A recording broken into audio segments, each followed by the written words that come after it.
May nakuha umanong mahahalagang impormasyon ng ating gobyerno hinggil sa pagkakahuli sa dating mambabatas na si Zaldico sa Europa. Ayon po yan kay Justice Secretary Frederick Vida.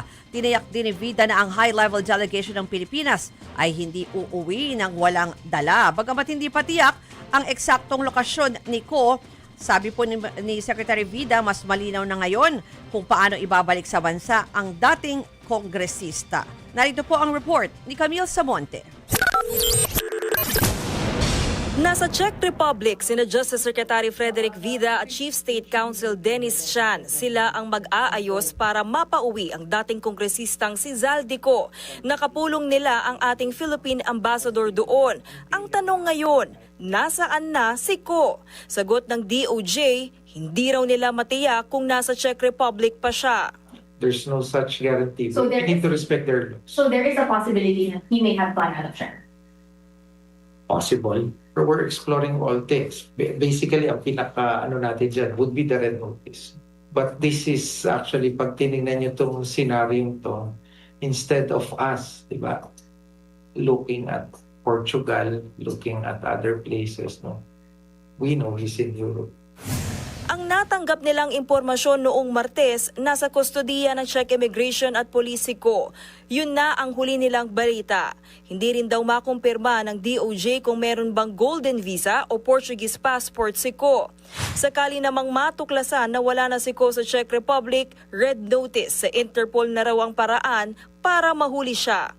Pero hanggang ngayon, hindi pa rin naaaprubahan ang hiling na red notice ng ating gobyerno.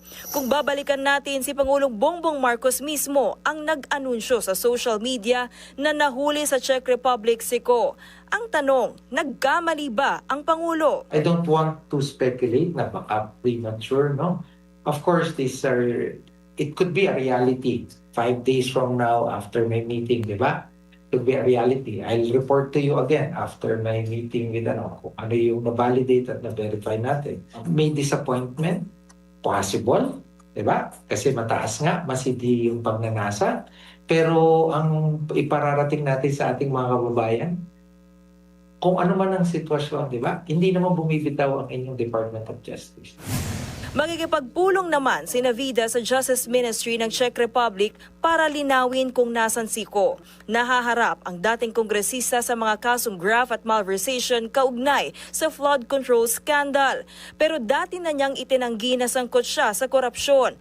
Ang itinuturo niyang dawit dito ay sina Pangulong Bongbong Marcos at dating House Speaker Martin Romualdez. Nagbabalita mula sa Frontline, Camille Samonte, News 5. Mga kapatid, ako po si Ruth Cabal. Dito tayo sa totoo, dito tayo sa True FM. Mag-follow at mag-subscribe din po kayo sa aming social media accounts at True Network PH. Diyan po yan sa aming X na dating Twitter, sa FB, sa Instagram, sa YouTube, sa TikTok at sa mga podcast. At syempre, tutok din po kayo sa Signal True TV Channel 19.